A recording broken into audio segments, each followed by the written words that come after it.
গুরু একটা পয়সা গন্ধ আসছে করতে। আর বলিস না, রতনদার বগল মুছে এলাম। হ্যাঁ সে কি গুরু, তুমি তো জড়িয়ে থাকতে চামা বৌদির চুলে পার্ট টাইম মারছো নাকি রতনদার বগলে? না রে, বৌদি এখন চুল মুছে টাওয়ালে। টাওয়ালে মানে ওই তোয়ালে সুতো করা ভাই? হ্যাঁ হ্যাঁ, ওই মালটাই। সেদিন কোথা থেকে এসে জুটলো, দিয়ে বৌদিকে বলল, বৌদি আপনাকে কিন্তু পুরো হিরোইনদের মতো দেখতে, কিন্তু হিরোইনদের তো কখনো গামছা পরতে দেখিনি। ব্যাস। যা বৌদি গলা জল মুছে দিল। আরে মুছে দিল কি, একেবারে জড়িয়ে গেল। হ্যাঁ কি বলছো গুরু, এরকম করে পুছে তোমায় সাইড করে দিল সালা? গুরু তুমি দুঃখ করো না, শুধু একবার অর্ডার করো, ও মালকে এক্ষুনি নিংড়ে দিয়ে আসছি। না দরকার নেই, আমি তাঁতির ছেলে, অত জাতি দেখে গা মুছি না। আর বৎস, দুঃখেরই বা কি কারণ? মোছামুছিতেই তো দুঃখ মোচন, আর কাপড়ের কর্মই তো আচ্ছাদন আর ঝাড়ন পোছন। ওহ জিও গুরু জিও, জয় গুরু গামছাদা, মুছে দাও সবার পাছা। তোমার শিষ্য হয়ে আমার রুমাল জীবন সত্যি মালামাল গুরু। ঠিক আছে ঠিক আছে। শিষ্য বলতে মনে পড়লো, তোয়ালেটাকেও মনে হচ্ছে শিষ্য করতে হবে, বুঝলি? ওর একটু গামছা জ্ঞানের দরকার আছে, কিন্তু ওকে তো কদিন ধরে দেখতেই পাচ্ছি না। আরে ওই তো তুলোর ছেলে, এ তোয়ালে, এ তুলোর ছেলে, শোন শোন, গুরু ডাকছে। হ্যাঁ কি হয়েছে তাড়াতাড়ি বলো। আরে দাঁড়া, অত তাড়া কিসে? তারা আছে, কিছু মোচার ভ্যাকেন্সি আছে, ইন্টারভিউ দিতে যাচ্ছি, কুইক বলো। ও আচ্ছা। তা আমার গামছা জ্ঞানের সার্টিফিকেট ছাড়া কি তোর চাকরি হবে? খুব হবে, কিসের জন্য ডাকলে সেটা বলো। তেমন কিছু না, তোকে কদিন দেখছি না কি ব্যাপার? আমাদের তার ছেড়ে কি ছাদে শোকাতে যাচ্ছিস নাকি? না ছিলাম না কদিন, একটু শহরে মুছতে গিয়েছিলাম। হ্যাঁ শহরে মুছতে গিয়েছিলি কেন রে? এই গ্রামে কি মোছার লোকের অভাব আছে নাকি? গামছাদা, আমি এলেবেলে লোকেদের মুছি না, আমার লেভেলটা একটু হাই। যা বাবা, মোছার জন্য তো লেভেল দেখে কি করবি?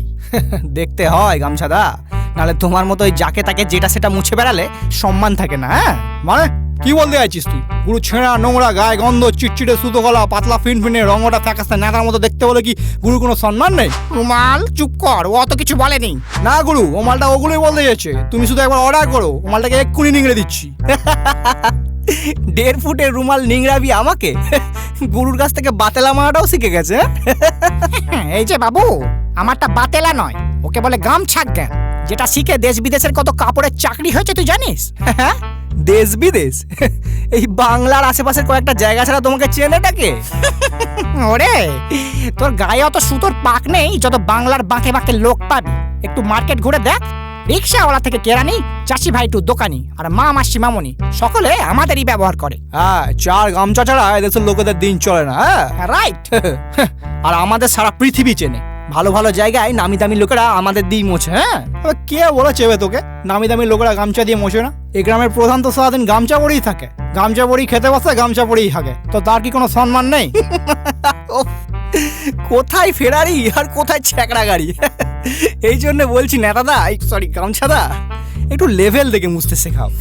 বৎস, আমি লেভেল না, আমি ফ্লেক্সিবল হতে শেখাই। আমাদের দেশ বহুমুখী প্রতিভার দেশ, এখানে হিরোরা মেয়ে পটানো থেকে গুন্ডা পেটানো সব কাজই এক হাতেই করতে পারে। তেমনি আমাদের ওর নেতা থেকে কাঁথা, আবার কাঁথা থেকে ছাতা, সবই হতে হয়। হ্যাঁ, গুরুর হেভি ট্যালেন্ট। হ্যাঁ, ওই জন্যই তো গুরুকে নিয়ে বিশ্বকবি রবীন্দ্রনাথ ঠাকুর তার ছোট নদী কবিতায় লিখেছে, তীরে তীরে ছেলে মেয়ে নাইবার কালে, গামছায় জল ভরে গায়ে তরা ঢালে। ও সাবাস! Thank you.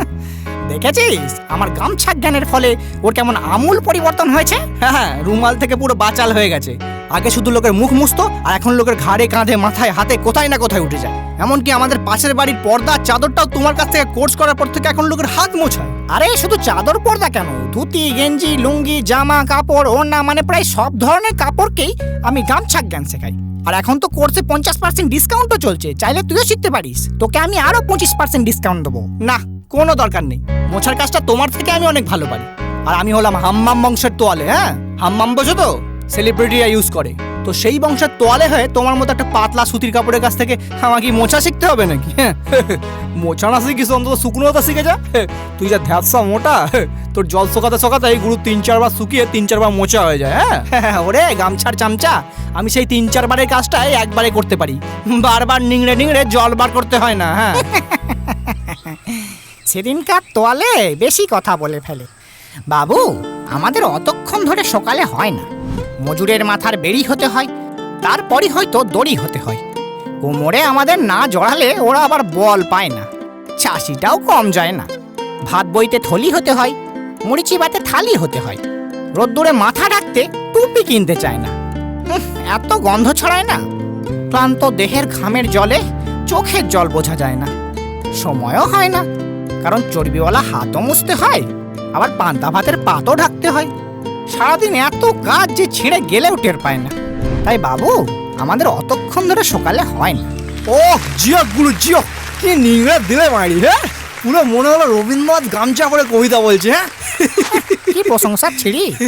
তাহলে শুনলি তো এই বাংলায় গুরুর কত সম্মান। এখনো কত লোক শুভ কাজের আগে গলায় গামছা চোলায়। হ্যাঁ আবার কেউ কেউ গামছা দিয়ে নিজেই ঝুলে যায়। এই সালা, এবার কিন্তু সত্যিই নিংড়ে দেবো। চাপ বেটা লোকাল ট্রেনের মাল, বেশি কথা বলে না ধরে ছেঁড়া কাটায় তালি মেরে দেবো। এই তো আলে, তুই কিন্তু আমার শিষ্যের সাথে এরকম নিংড়ে কথা বলতে পারিস না। তো তোমারও শিষ্য আমার সাথে নিংড়ে কথা বলতে পারে না। মোছার সোসাইটিতে আমার একটা হাই স্ট্যান্ডার্ড আছে, অবশ্য কাদের বলছি। যেমন গুরু তার তেমন চেলা, গায়ে নেই সুতো, খালি বড় বড় পাতেলা। হ্যাঁ শুধু শুধু টাইমটা নষ্ট করে দিল, যত সব।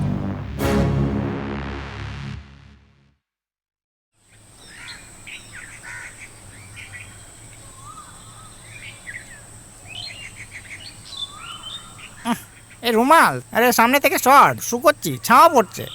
ইয়ে গামছাদা, রুমাল না আমি। আরে কি ব্যাপার, তোয়ালে চাকরি হয়ে গেছে নাকি? ইয়ে না গামছাদা, ওরা বললো গামোছা ছাড়া আরও অন্য কাজও জানতে হবে, আর প্রায় সব জায়গাতেই তোমার গামছা জ্ঞানের সার্টিফিকেট চাইছে। আমি তো বলেইছিলাম চাইবি, তা তুই এখন কি চাইছিস? গামছা জ্ঞান শিখতে চাইছি, শেখাবে?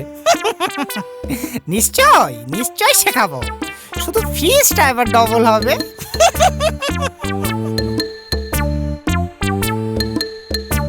হ্যালো, তো কেমন লাগলো গামছা জ্ঞান?